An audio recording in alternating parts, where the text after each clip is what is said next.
Buenas tardes, good afternoon, and welcome to the Grand Rapids Community College Board of Trustees meeting for Monday, March 16th, 2026. Before we get going, we have a couple firsts today that I'm really excited about, and President Rogalski's first official board meeting is one of them. But I'll do my best to stay on script.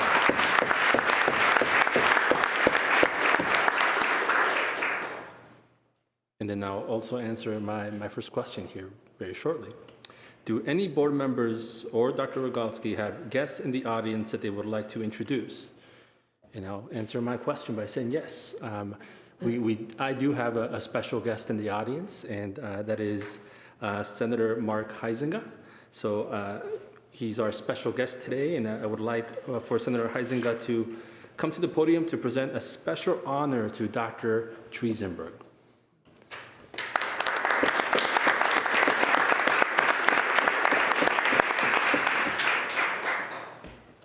Well, good afternoon, Chair and members. Thank you so much for this time. Oftentimes, it's difficult to be an interim member, and Dr. Trustees has handled it incredibly well. I remember the very first time when he was in my office in Lansing to talk about his work as the new interim chair, and his passion shone through from the very beginning. He was a strong advocate for the students, for the college, and for all the great things we have going on here today. So to that end, I had a special tribute prepared for him. I'm not going to read the whole thing, but I'll read 2 paragraphs of it. Let it be known that this certificate is presented in recognition of the distinguished career and dedicated service of Dr. Stephen J. Trustees upon his retirement, I guess second retirement for other things. And then I'd also just like to say, most recently, Dr. Trustees served as interim president of Grand Rapids Community College, guiding the institution during a significant period of transition with steady leadership and deep respect for student access and community engagement. A lifelong advocate for opportunity and education, he concludes this career having strengthened the institution and expanded pathways for countless learners. It's therefore in recognition that this certificate is issued in honor of Dr. Trustees for his exemplary contributions to higher education, his enduring commitment to student success, and we extend a sincere gratitude for his years of service and offer the best wishes for retirement filled with continued fulfillment of community involvement. Signed by Winnie Brink, State Senator for the 29th District, John Fitzgerald, State Representative for the 83rd District, Christian Grant, State Representative for the 82nd District, Brian Postumus of the 90th District, Phil Skaggs, State Representative for the 80th District, Carol Glanville, State Representative for the 84th District, Luke Meerman, State Representative for the 89th District, Angela Regas for the State Representative for the 79th District, Stephen Wooden, State Representative for the 81st District, and myself, Mark E. Huizenga, State Senator for the 30th Senate District. Thank you, Dr. Trustees.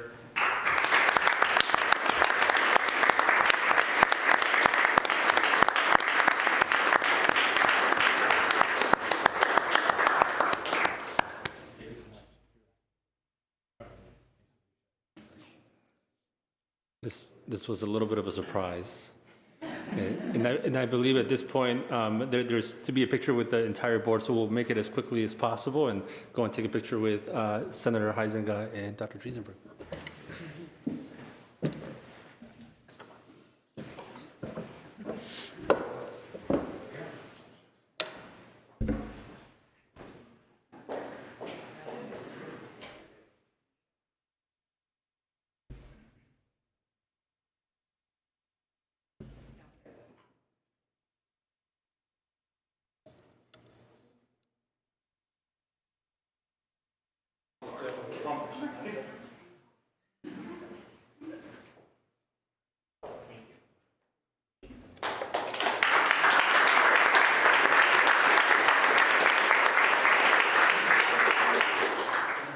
I'll just conclude by saying thank you again, and wishing Dr. Rogalski the best wishes in the new career here. I look forward to working with you and the team and to continue to support higher education. Thank you so much.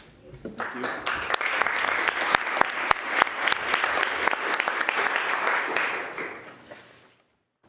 I believe President Rogalski, you would also like to make an introduction?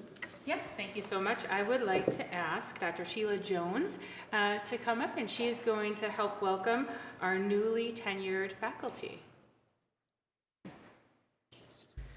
Thank you. And Mike Light is going to join me here too. Well, good afternoon, trustees and members of our community here today. I'm delighted to stand here with you along with our Faculty Association President, Professor Mike Light, to introduce several guests who are joining us in recognition of their recently earning tenure. 13 faculty members were granted tenure on February 20th, effective with the upcoming 2026-2027 academic year. Earning tenure at GRCC is the culmination of 4 years of service and is earned through a rigorous peer-reviewed process. This process includes the submission of a tenure portfolio, providing insight into the faculty members' teaching philosophy, classroom observation reports, student evaluations, teaching and learning contributions, professional development, student service, and college service. This year's tenure class is representative of all 5 of our schools. The journey to earning tenure is not one that faculty members walk alone. I also want to acknowledge the numerous colleagues who provide support along the way, beginning with their department heads or program directors, departmental and college-wide mentors, associate deans, associate provosts, and faculty and staff from our teaching, learning, and distance education area, in addition to the support I know they receive from Professor Light and the Faculty Association. In the words of their students and colleagues, you should know that the faculty members, and I read this many times over in reviewing all 13 of their portfolios, were described as student-focused, empathetic, adaptive, patient, providing a support system, equity-minded, inclusive, and cultivating belonging, curious, knowledgeable of their industry and discipline, collaborative, supportive of new colleagues and adjunct faculty members, and additionally, they have provided service to students in the college in the form of reviewing curriculum, creating advising resources for students, facilitating our transition to the Canvas learning management system, leading professional development sessions for their peers, and engaging with our K-12 community and employer partners. I could go on, but I know all of you have a full agenda ahead. I'm so grateful that these faculty members are part of our GRCC community. As I say their name, and I would like all who are here today to stand when I do so, please join me in congratulating our newly tenured faculty members. David Feitz, Sean Moore, some are teaching. David Feitz, Sean Marr, Justine Bryant, Jenna Castle, Emma Daniels, Rachel Moriarty, Debbie Cowling, Jessica Shippa, Amanda Duckworth, Greg Solis, Nathan Lindy, Jonathan Wyckoff, and Bryce Emery. Congratulations.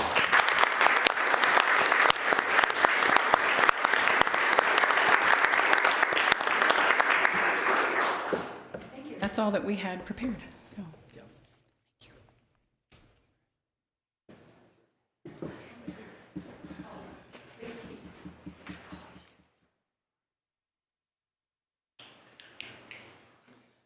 Thank you and congratulations again. Our first order of business today is the approval of the agenda. Trustees, please note that this is the time to remove an item from the consent agenda for separate consideration if necessary. Are there any additions, deletions, or corrections of the agenda?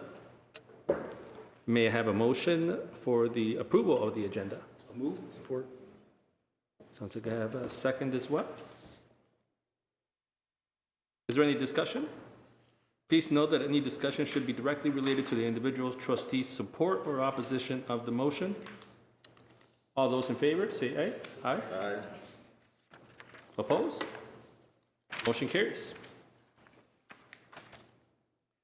Now we will open the meeting up for public comment. If anyone in the audience would like to address the board, you may do so at this time. Please note that this is the time that the board will hear comments specifically related to today's board agenda. There will be an additional open comment later in the meeting that allows for public comment on any matter.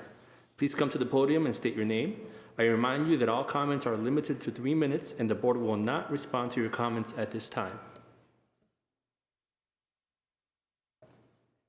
All right. Now on to the special order of business. We'll start with the proposed 2026-2027 tuition and fees rates. John Globoker, Vice President of Finance and Administration, please come to the podium.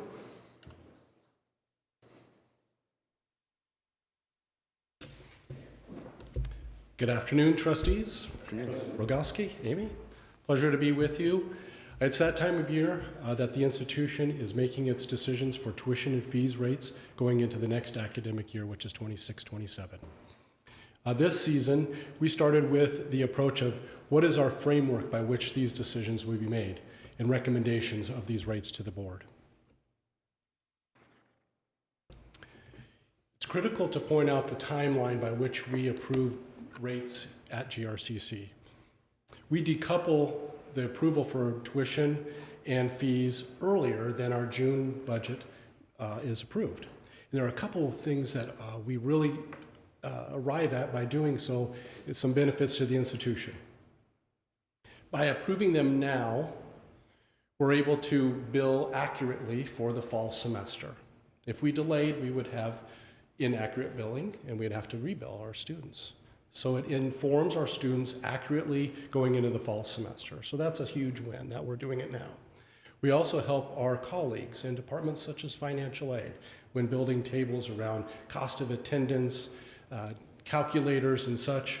So we have a significant win both from the student perspective as well as our colleagues that work within with our tuition and fees. So we're more efficient, especially around scheduling and the like. It's important to note. It's also important to note where our primary financial and revenue streams come from. We hear often the three-legged stool. We have primary revenues coming from our local taxpayers through property tax, which is represented in kind of the beige color. We have state of Michigan appropriations, and we have the tuition slice as well, which is in that kind of salmon color.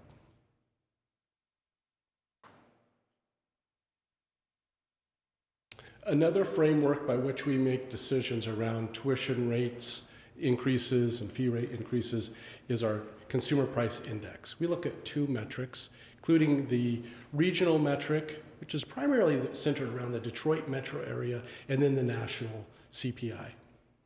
These are 12-month look-back CPI percentages.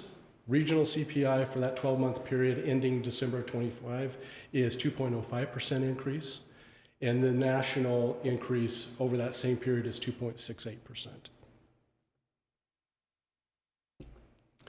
Also need to recognize our students. Our students are in-district students, out-of-district students, and out-of-state students. Our in-district students, through taxes, through the property taxes and state appropriation, provide most of the funding toward their education through those revenue streams. So thus they pay the lowest tuition rate. We also look at other important guardrails as the tuition restraint that is set by the state. Early indicators that we'll be looking at is a 4% increase going into next academic year. That will be settled through negotiations with the governor, the state, and the House. Our out-of-district students don't pay the property tax, but they're also helping to fund the state appropriation. So that's more of a tuition rate, higher tuition rate than our in-district. We also need to make sure that we're being very competitive, especially our neighboring out-of-district students in Ottawa County. We need to have a careful eye and attention on how we're competitively priced, especially with our Lakeshore campus. Another foundational decision we made going into this year's recommendations is to flatten the drift between in-district and out-of-district rates. And what I mean by that is if we continue to apply the same percentage to the rates, the out-of-district rate will continue to grow at a faster pace and drift further than our in-district rate. So we're also recommending a move toward not doubling the in-district rate over a period of time.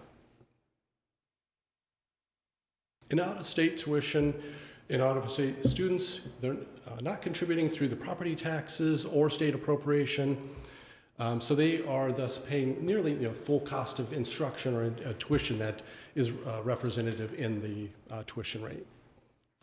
All of our students, and I want to highlight out-of-state students as well, if they're eligible, can utilize federal funding. If eligible, that's also available for all of our students as well. This is just a summary of just what I covered by residency status, resident, non-resident, out of state, and then the funding context, those layers, either supported by property taxes and appropriations, appropriations only, or none of the above. And then the target rate ratio, we have the base rate for our in-district, seeking to be no more than double of our resident rate for out-of-district students, and then full cost towards our out-of-state students. This particular slide shares with you our general tuition rate, which is our most charged rate for our students, current, proposed, and the proposed dollar increase. So you'll see at the very top the current rate for in-district, out-of-district, and out-of-state, the proposed new amount going into next academic year, the dollar increase, and the percentage increase. Highlighting the center there, the 1.12% for out of district, that is just a signal, a message that we're working to get have the non-resident rate no more than double our in-district rate. If we applied the same percentage, that drift would continue. This slide provides an overall summary of all of our tuition rates, differentials, 1 and 2, tiers 1 and 2, early middle college, concurrent, medical assistant, and job training.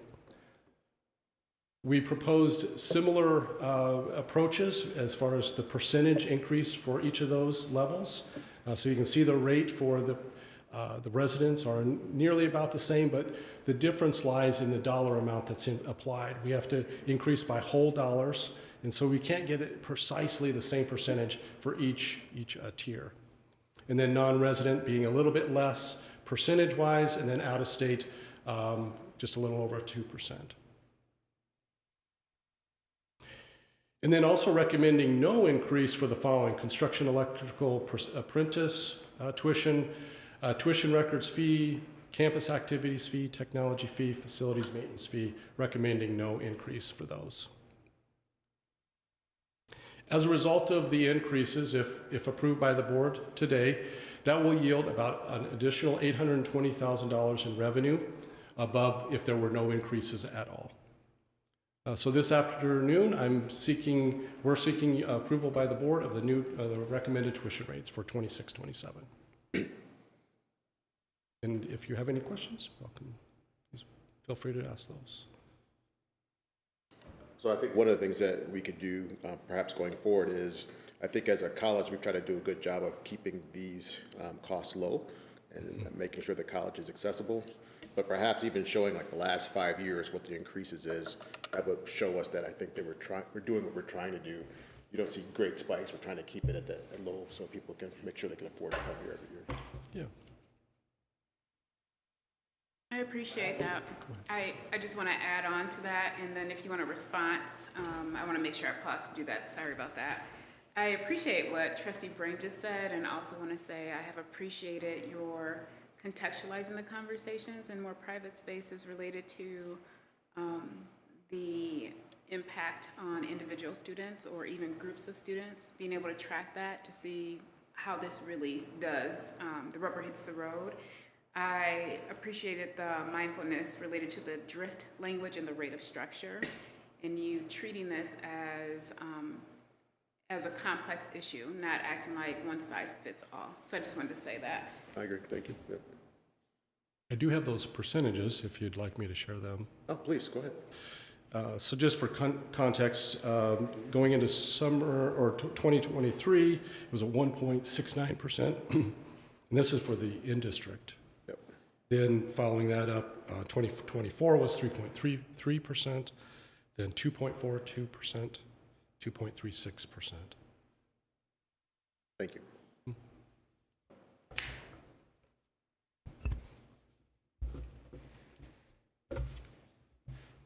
Not seeing any more questions or comments. May I have a motion to approve the 2026-2027 academic year proposed tuition and fees rates as presented? So moved. Support. And I heard a second. Is there any discussion? All those in favor say aye. Aye. Those opposed? Motion carries. Thanks for staying up there, John. Now on to taxes and appropriation, and we'll go back to John to present. Yeah. So before you in your packet is a resolution for estimate of taxes and appropriation for fiscal year 27. As part of Section 141 of the Community College Act, The Board of Trustees shall prepare annually on a day to be determined by the board of such district, but before the third Monday in April of each year, an estimate of the amount of taxes and appropriation deemed necessary for the ensuing fiscal year for the purposes of expenditures by law as within the powers of the board. We have looked very closely at both property taxes and state appropriation, and we have provided an estimate of those revenues within your packet. Property taxes, we are estimating $61.7 million in fiscal year 27, and state appropriation, we are estimating $35.4 million, totaling $97.1 million. The resolution before you, we're seeking approval by the board to move forward with these estimates going into fiscal year 27's budgeting.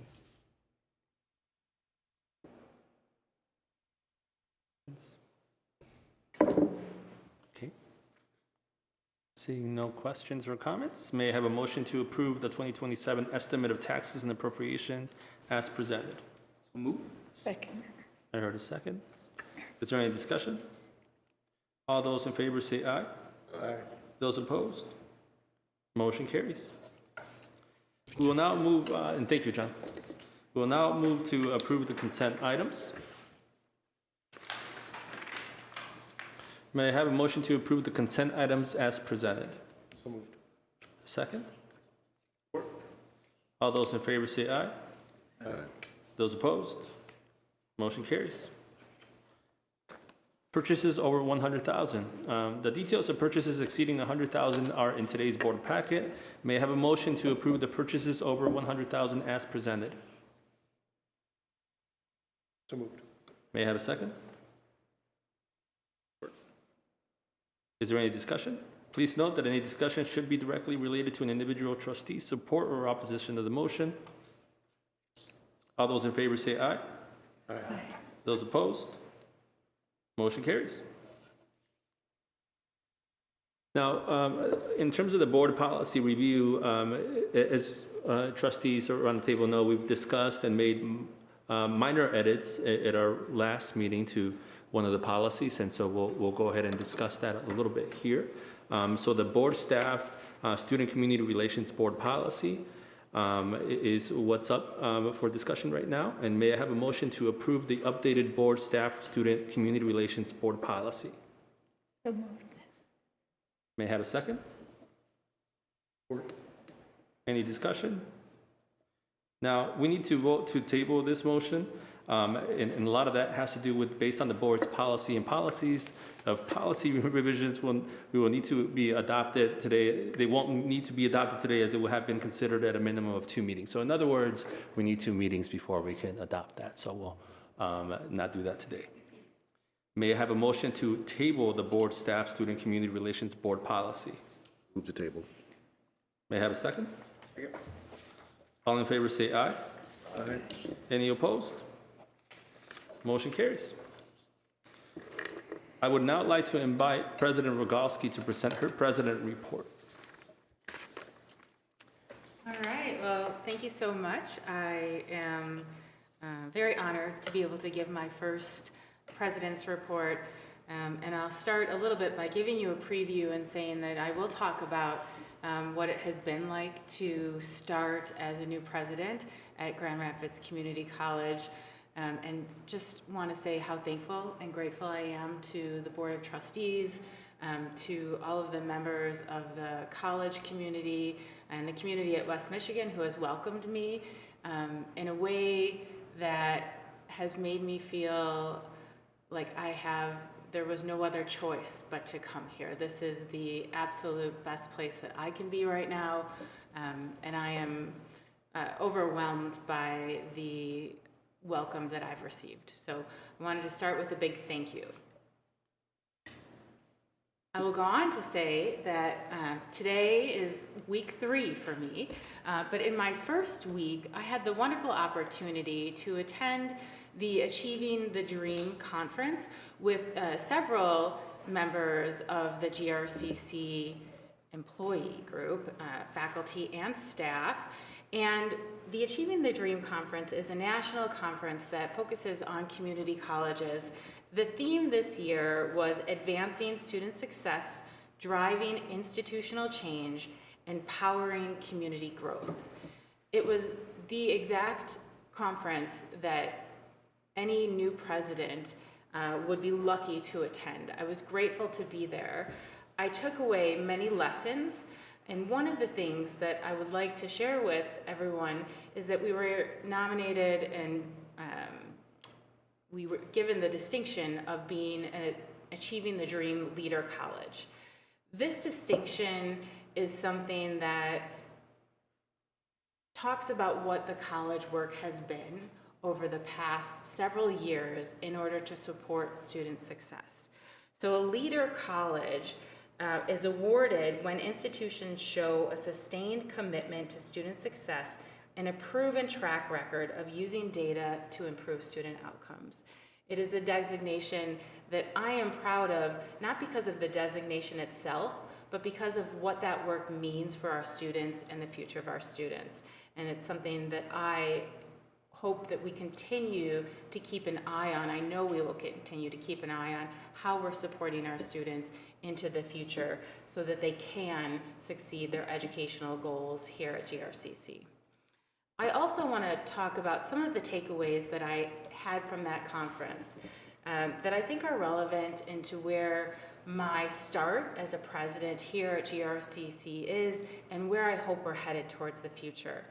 So when I talk about student success and when we think about who our students are, one of the things that's critical is that we are creating the right conditions for our students to be successful, and that any student who walks in this door under the right conditions can be successful. It is the work that we must do, and it reinvigorated the mission that we have by sitting there and listening to some of the work of the Achieving the Dream Conference attendees. We also heard that our students don't need resilience, they need resources.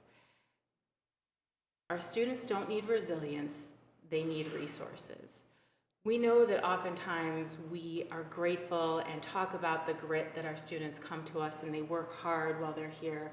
We also know that we have a responsibility to support our students, and I've seen evidence of that in my first 2 weeks here, every place I've gone.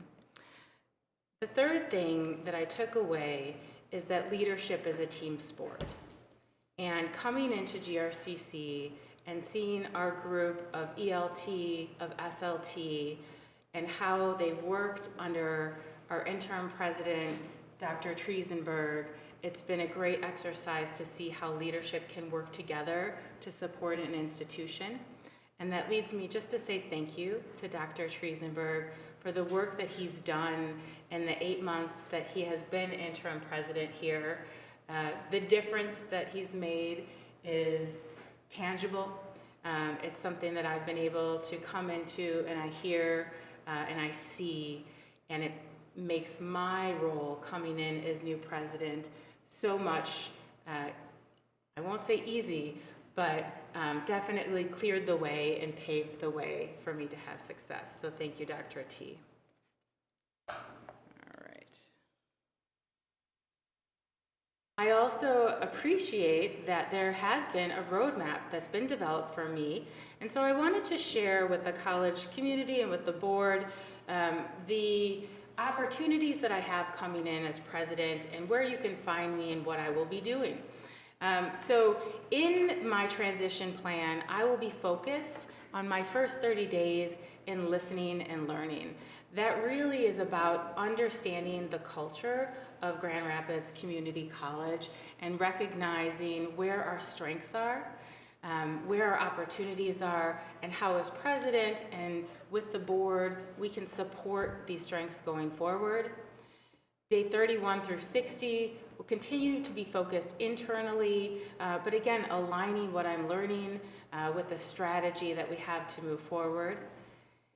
Days 61 through 90, I will be focused, I won't leave the internal focus, that remains, but I will begin to start also gaining some community understanding and being out in our communities, supporting our local community, working with our local legislature, ensuring that we are advocating consistently for our students. And after day 90, we will start working on the vision setting. What does that mean? And how do the messages that I've heard through my first 90 days help us set the vision for the future? I thank all of the transition team, specifically Chair Lopez and Dr. Likely, for helping put together a plan that has allowed me to come in to a calendar that Amy has very meticulously put together so that I'm in the right places at the right times. I have already, within my first 2 weeks, been in many different spaces with students, faculty, and staff, and have appreciated learning and understanding some of the culture that GRCC has. So here's just a sharing of some of the things that I was able to do and the people I was able to meet. But again, such a warm welcome, and I'm grateful for that opportunity. I'd like to transition now to talk a little bit about our students and highlight a current student and an alumni who have been awarded and are a semifinalist for the Jack Kent Cook Foundation Scholarship. So the first person I'd like to talk about, let me tell you a little bit about what the scholarship is. So the Jack Cook Kent Scholarship is one of the most prestigious and competitive scholarships in the United States, designed to support exceptionally promising students with financial need. For an undergraduate scholarship, students can receive $55,000 per year for students complete their bachelor's degree at any four-year university. And for the graduate scholarship, students can receive up to $150,000 a year for students to pursue their master or doctoral degrees. So we have our first student, Clarissa Hernandez Saran, who's a 2026 undergraduate transfer semifinalist. She is currently completing an Associate of Arts in Pre-Exercise Science, and she is one of only 485 semifinalists nationwide and one of 5 in Michigan. We're really proud of the work that she's done, and we hope to continue to cheer her on as she moves through this process. But even being a semifinalist is something to celebrate. So really proud of her. And then we have another student who has already been awarded the Jack Kent Cook Scholarship. When she was here as a student, she's a 2024 graduate, again, of the Pre-Exercise Science program. She was previously awarded the Jack Kent Cook Undergraduate Transfer Scholarship to attend the University of West Florida. And now she's recently been named one of just 146 students nationwide to receive the graduate scholarship.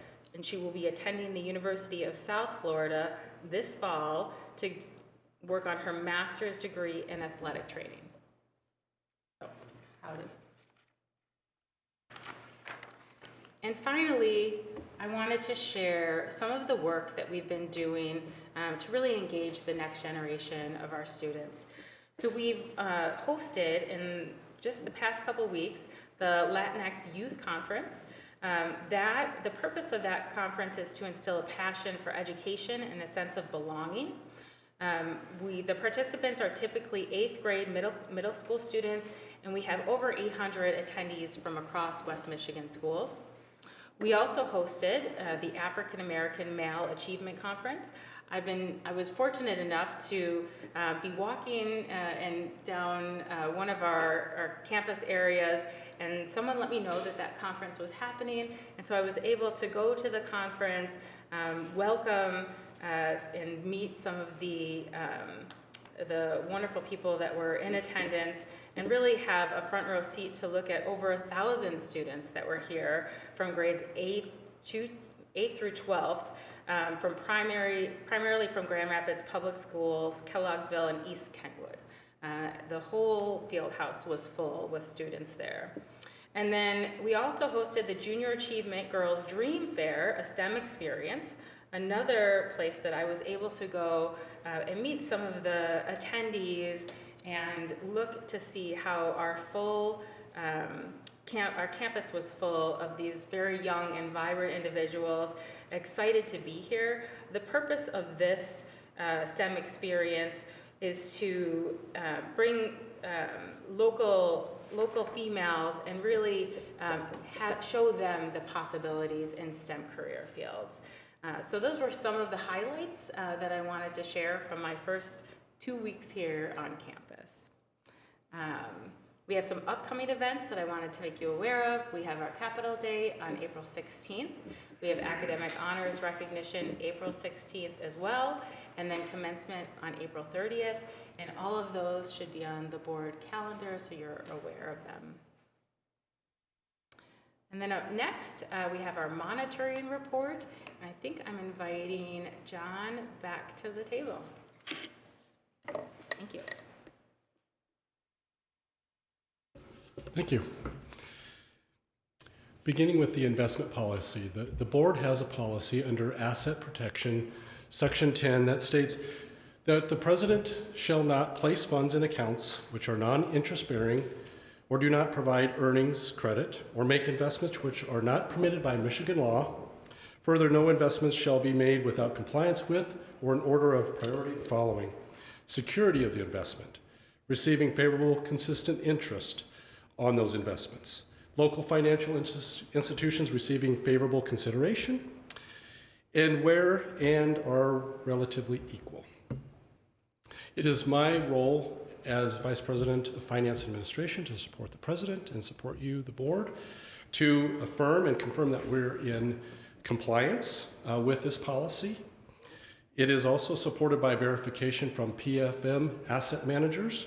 They provided a formal compliance attestation, provided with a written letter to us, and so we have that. And I would encourage us to continue to review that on an annual basis to make sure that we're in compliance and seek that compliance from our fund managers. So that's just a report to the board relative to our investment strategy and adherence to our board policy. Any questions? And then in addition, we have our monthly finance update, which includes purchases from 40 to 100,000, revenues and expenditure variance analysis for general operating, designated building and site, retirement and auxiliary funds, and as well as the investment report. You'll notice some of the language within the narrative has begun to evolve, and looking forward to the end of the fiscal year and providing remarks relative to how we anticipate reaching the bottom line, either with surplus or deficits, and then how we will fund those.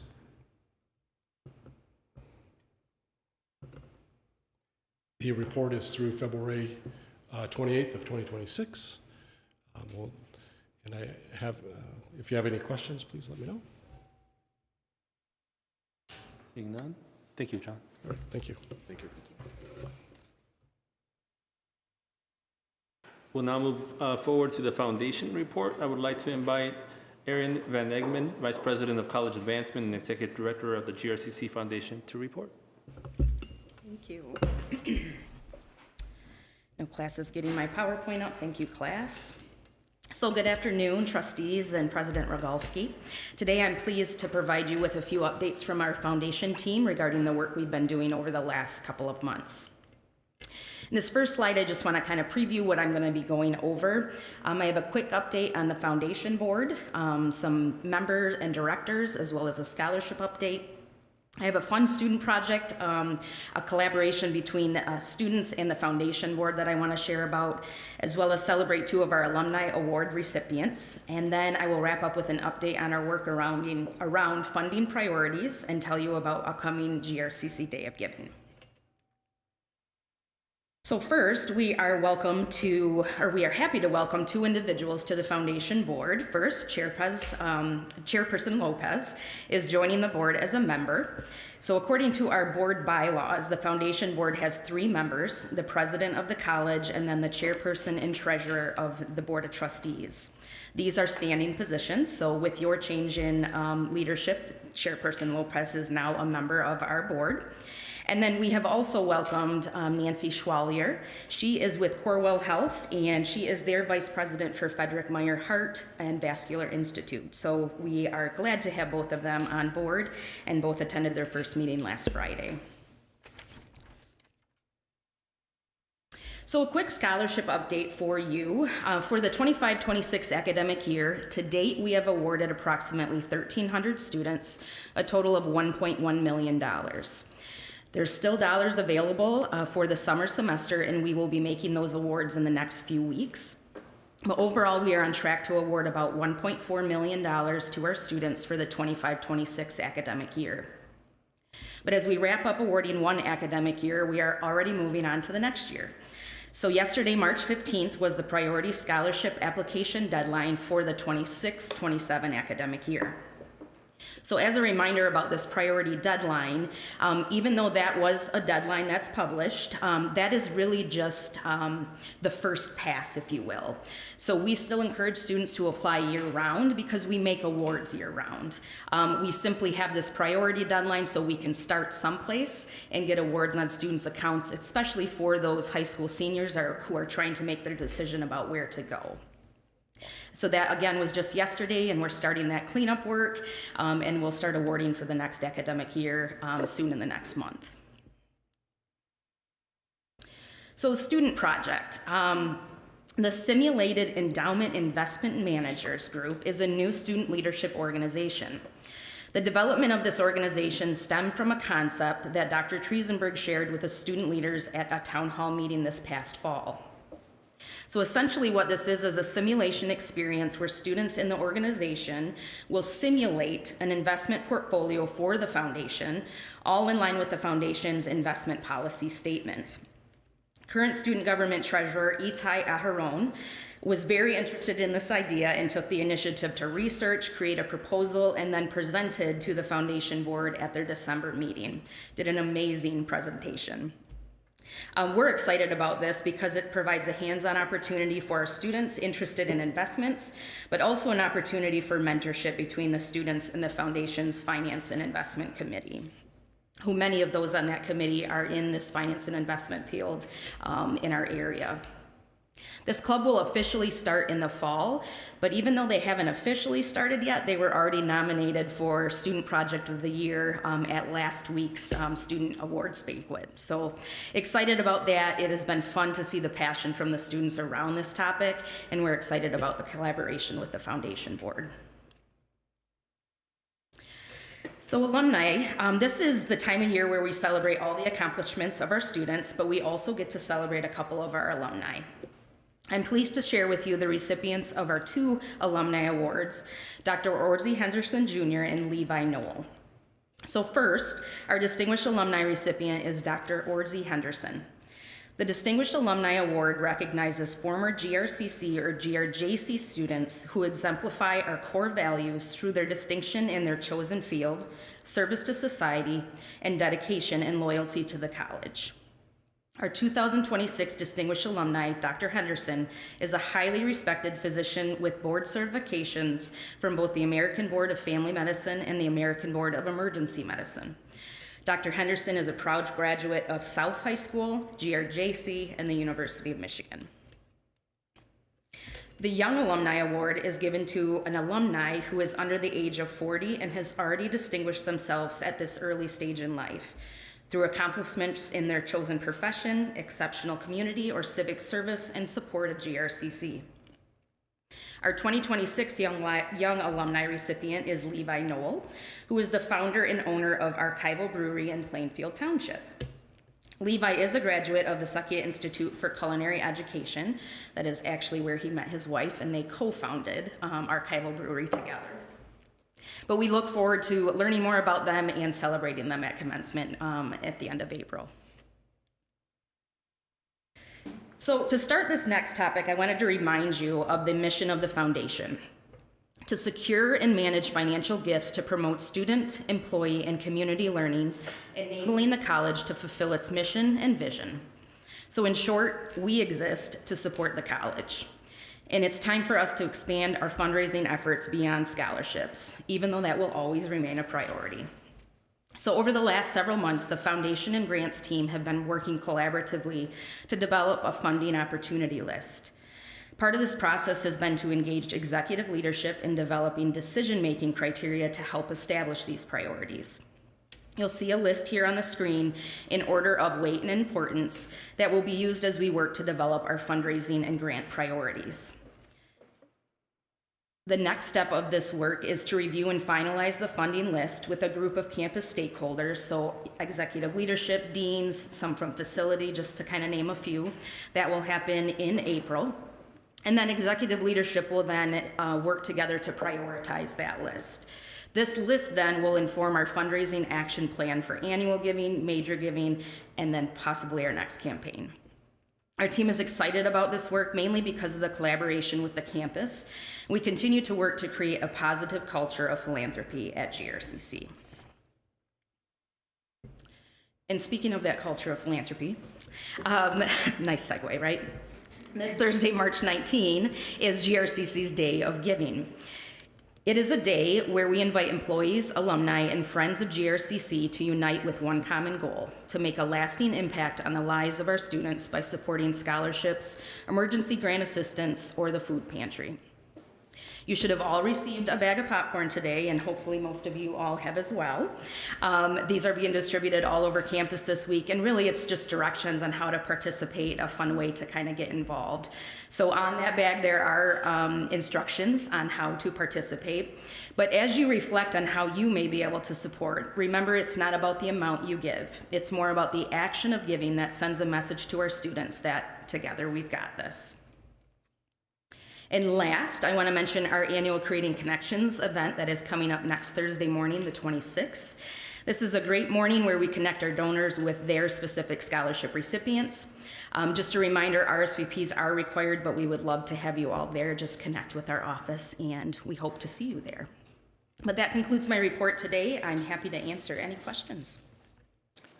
Erin, what constitutes major giving? Anything 25,000 or more. And that's how much it is to establish an endowed scholarship. So that's where we've classified that. Great question.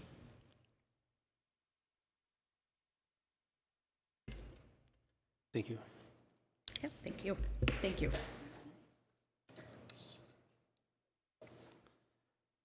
Now we're up for the Faculty Association report. We'll call Mike Light, Faculty Association President, to the podium, please.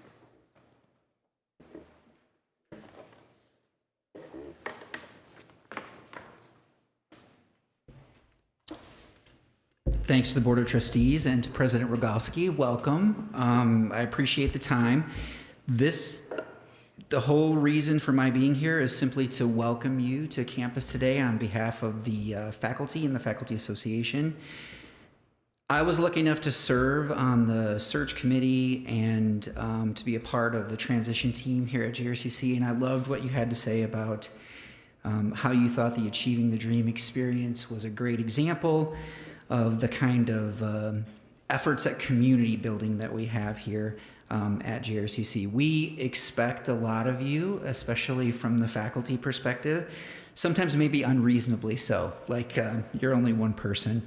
But you have to wear all these hats, right, when you go out into the world. We expect you to empower us internally, to energize us, to protect us, to represent who we are, to push us and to keep us on track.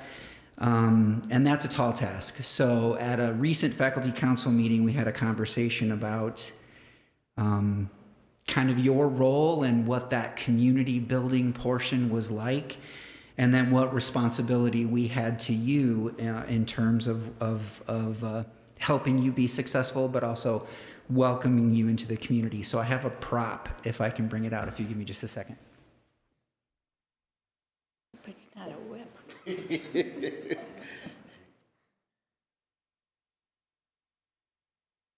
I didn't know how else to bring this in. I just stole this from the library, so.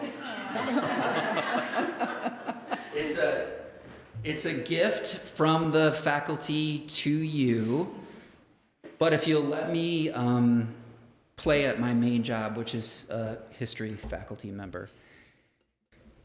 When Native Americans enter a new community or enter a new home, they bring a gift, right? And the gift is meant to be reciprocated by the host, so both parties walk away with a new understanding and a new shared relationship. So this is our gift to you.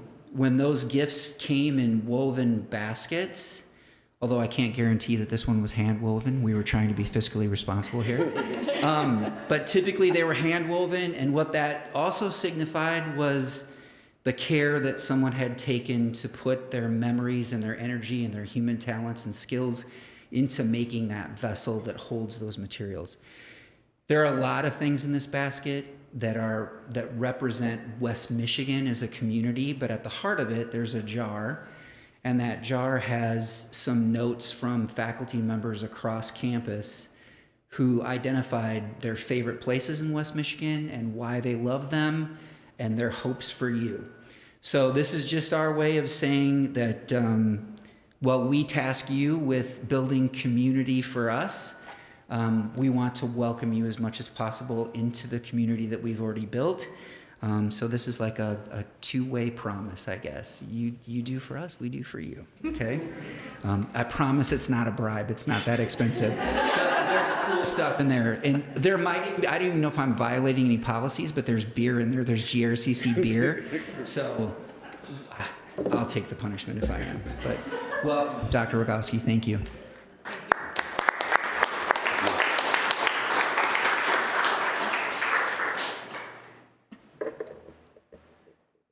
Thank you. Now on to the student government report. Aldine Chausevich, please make your way up. And Aldine is the student government president, and welcome. Thank you, Board of Trustees. Thank you, President Rogalski, and thank you, members of the GRCC community, for the opportunity to speak here today. Before I begin my report, I also wanted to say that I really appreciated your reflections on your conference as well. As you were talking, it was really meaningful to hear about how much you care for student success, and also just the emphasis you place on meeting students' resources. I feel like it was one of our goals as student government this year to really attend to the needs and try to get any resources for the student body that they might need. So to hear you talk about your passion for that, it's really nice. So thank you for that. So to begin with my report, I just want to say thank you again for the opportunity to speak one last time this academic year. It has been an honor to serve as president of the Grand Rapids Community College Student Government.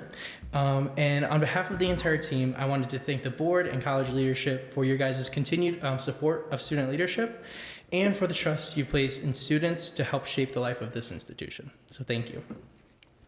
When we began this year, our team set out with 3 simple goals. 1, to get more students involved on campus, to strengthen student leadership and participation in student government, and to raise awareness of the many resources, as you mentioned, of the many resources that help students succeed here at GRCC. Over the past year, we worked hard and turned those goals into meaningful action. Today, I wanted to go over just some of the incredible work that we got to do this academic year, and to highlight our board members, just their impact on the student body this year, and all the cool projects that we got to work on, all the cool policies we got to hear. So to begin, near the beginning of the year, one of the important areas of our work has been supporting students' most basic needs. Through our continued participation of the Hunger-Free Campus Initiative, we help promote the campus food pantry. We help to we organized outreach efforts and distributed free lunches to students facing food insecurities.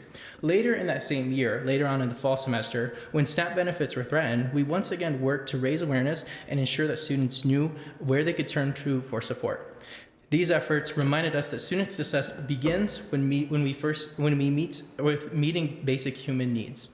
It was an incredible opportunity throughout our semester, especially during the fall semester, to let students know where they can go for help with the food pantry, for help with SNAP benefits, or anything else that they might need. We also work to strengthen the sense of community on campus by encouraging students to get involved. Through events like Block Party, Involvement Day, our homecoming activities, and our collaboration with the Campus Activities Board and other student organizations, we helped highlight the vibrant network of clubs and student groups that make GRCC such a welcoming place. We hosted workshops and continued educating students about Raider Connect so they could easily discover some of the awesome organizations and some of the incredible events and departments that we have here on campus.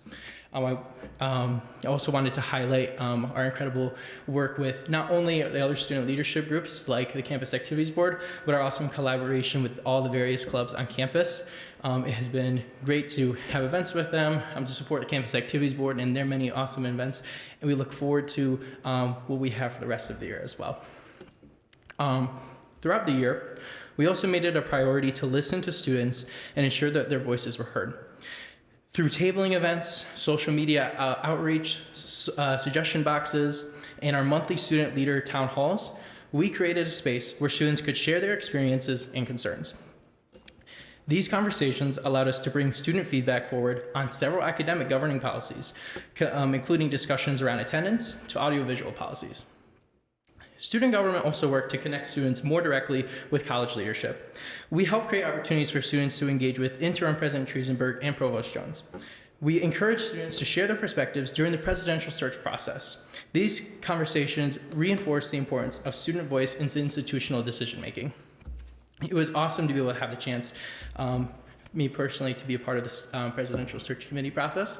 So I thank college for that, and also for the opportunity to get student voices involved as well. It was really cool to be able to have these listening sessions for students to get to meet one-on-one with the presidential candidates.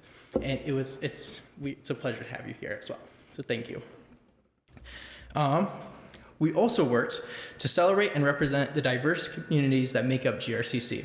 From Indigenous Peoples Day tabling to Veterans Day and to Martin Luther King Jr. Day, student government was proud to partner with campus groups to honor the history, service, and voices that strengthen our campus community. In addition, we helped promote many of the new resources available to students this year, including our health clinic, the Social and Behavioral Sciences Tutorial Lab, and resources addressing drug and alcohol abuse. Ensuring students know about these supports is an important part of helping them thrive both academically and personally. Even small changes can make a big difference in the student experience. This year, student government approved new naming signage for campus study spaces to help students feel more comfortable identifying places where where students can study and succeed. We've had a busy and awesome year this year, but I have two more things for you guys regarding just some of the or highlights of this year. We worked closely with the Office of Student Life and Leadership to strengthen leadership development across campus. Through our partnerships with student organizations and ongoing conversations with student leaders, we help cultivate a culture where students feel empowered to step forward, organize, and lead. Finally, I wanted to make a little shout out. He's not here today, and technically this is kind of an initiative he had on his own, but I wanted to shout out our treasurer, Itai Aharon. Itai, our treasurer, has begun developing a new initiative that will create additional opportunities for student leaders in the years ahead, ensuring that the work we started this year continues to grow and benefit future students, even beyond our time here at GRCC. So really proud of the work that he put into that, and it's an incredible opportunity for our students, and I can't wait to see where it goes and how their student body benefits from that. So, while these accomplishments are important, what matters most are the values that guided our work. As someone whose faith has shaped my commitment to service, I often reflect on the principles that guide how we care for one another in a community. 4 ideas that resonate deeply with me are the dignity of the human person, the common good, subsidiarity, and solidarity. The dignity of the human person reminds us that every student deserves to be treated with respect and compassion. Whether we are addressing food insecurity or promoting student support services, we try to remember that behind every policy and behind every program is a person whose future matters. The common good calls us to build a campus where everyone has the opportunity to succeed. Our work to strengthen student organizations, promote campus involvement, and highlight the shared resources reflects this belief. Subsidiarity reminds us that the voices closest to a problem should help shape the solution. Throughout the year, we worked to ensure that student voices were included in conversations about campus policies and institutional decisions. And solidarity calls us to stand together as one community. Whether through celebrating the diverse identities that make up GRCC or encouraging civic participation, we sought to foster a campus culture rooted in respect, understanding, and shared responsibility. These principles remind us that leadership is not about titles or about recognition. It is about service. It is about listening. And it is about working together to create a community where every student has the opportunity to grow. Serving as student government president this year has been one of the greatest honors of my time at GRCC. I have seen firsthand the dedication of our students, the compassion of our faculty and staff, and the commitment of this board to the mission of the college. Grand Rapids Community College is a place where people can come not only to pursue an education, but to transform their lives. It is a place where opportunity meets hard work, and a place where a supportive community helps students discover what they are capable of achieving. I've heard from so many students about how their lives are transformed, as I used to work in student services here at the college. And so to see the students go from not knowing too much about college or unsure of what they want to do, to now going to places like the University of Michigan or transferring, they're so set in these incredible things they want to do for the world. It's incredible that the opportunities that GRCC provides our students. And it's also beautiful that these students are supported in so many different ways. As our team prepares to pass the torch to the next group of student leaders, I am confident that the spirit of service, collaboration, and care that defines this campus will continue to grow. On behalf of the student government, thank you for your partnership, your guidance, and your belief in the power of student leadership. It has been an honor to serve the students of Grand Rapids Community College. Thank you.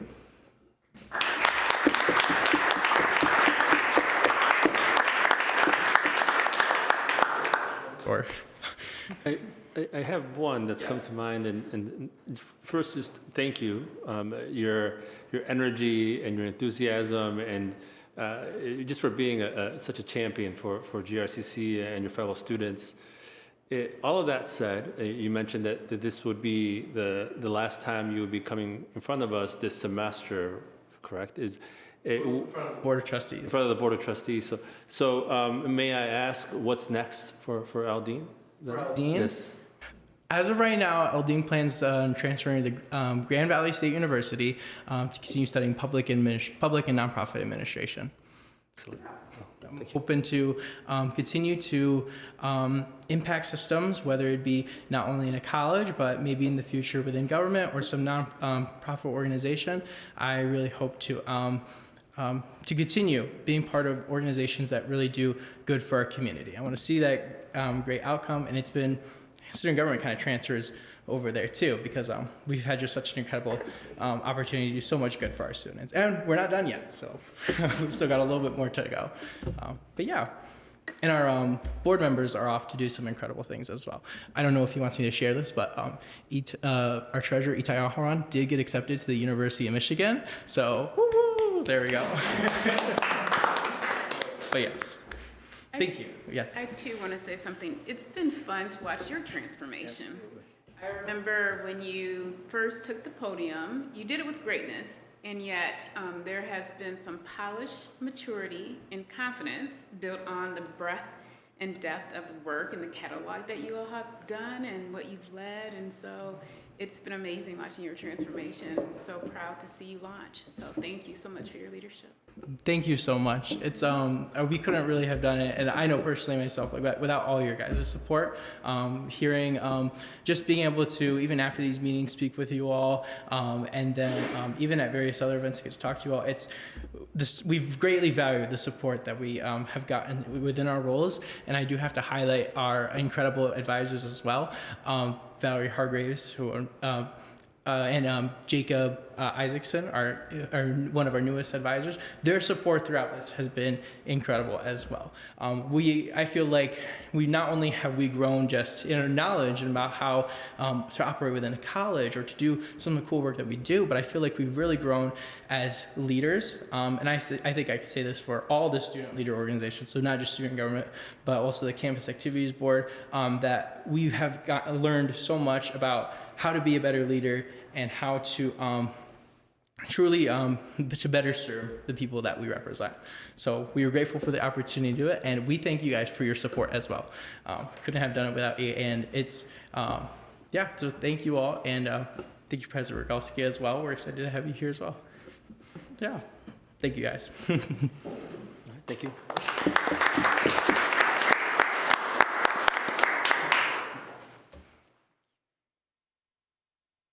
And we're off off to the president report, the chair report here. So I'll keep it rather brief today. I'll say and I'll speak about firsts, I suppose. So most recently, we had students on campus, as was presented a little bit earlier by President Rogalski, from the 8th grade all the way through high school for some of those programs. And I was able to speak in front of a group of 800 youth that were on campus, 8th graders. And I spoke a little bit about being a first and how I would encourage them to be the first, whatever that may be. That could be the first to go to higher education. Maybe it's the first to be the first president of a government club or a group, but not to be afraid to step in and really lean into that space of being the first. And that's been an overall theme for me as I've stepped into this role, and now with President Rogalski coming into her first role as president, I continue to think how proud I feel of the group, of the transition team that really leaned in to securing a welcome for President Rogalski. So I just want to say thank you to you all that have been part of that process, Dr. Likely and other folks that I see out there right now. And I just wanted to just provide as warm of a welcome to President Rogalski. I'm incredibly excited to work alongside of you on this new journey, and I can't say much more than that other than here rooting for you and here for all of the firsts and all of the successes that you will have going forward. So just wanted to provide that welcome.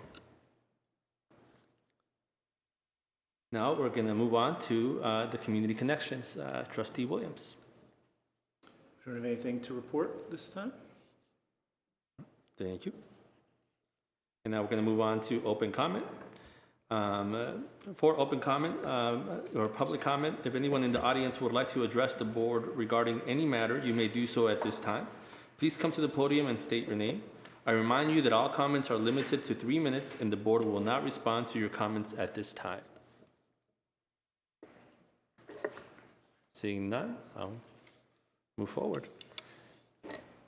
For final board comments, at this time I'd like to invite trustees to provide any final board comments. I think that we can't say enough. There aren't enough tributes, accolades in the so-called dictionary that can capture and pay tribute again to Dr. Triesenberg. Dr. Triesenberg, you led with quiet strength, kindness, vision, integrity, and wisdom. You treat everyone with grace and dignity, even when you disagree.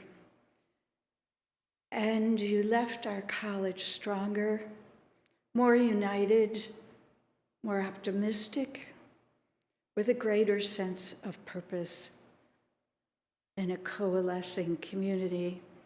And it's with admiration that we thank you for your exemplary leadership.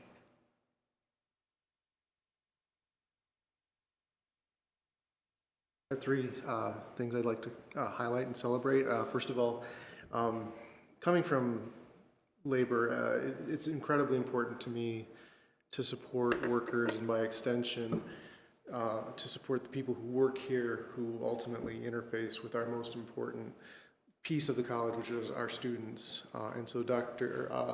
Provost Jones and Professor Light, I really appreciate the work that you've done with the tenure program. Only request I would have is next time I would like to congratulate the people who came here, so I understand they had to leave, but thank you so much for providing the institutional framework for those folks to be successful and by extension, our students to be successful. To follow on with Trustee Siegel, Dr. Triesenberg, this was my first year as a trustee, and you were really my first president that I got to work with, and it felt like you'd always been here. It felt so easy and natural to work with you. You were very prompt anytime I had a question, and again, to echo previous statements, just provided this a level of elegance, leadership, and compassion that really translated through the whole college. So thank you very much for that. And finally, Dr. Rogalski, I'm so excited to see what you do with the college, we've given you this gem of an institution. I'm confident in that choice, and I'm excited to see what you do in the future. Thank you.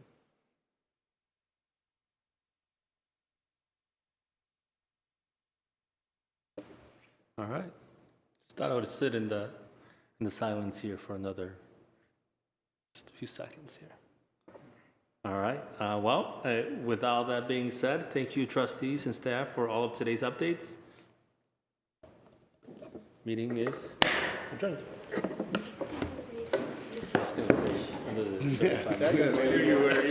I started reading it because, I got those awards this weekend. I was like, I should be reading this. Among other things.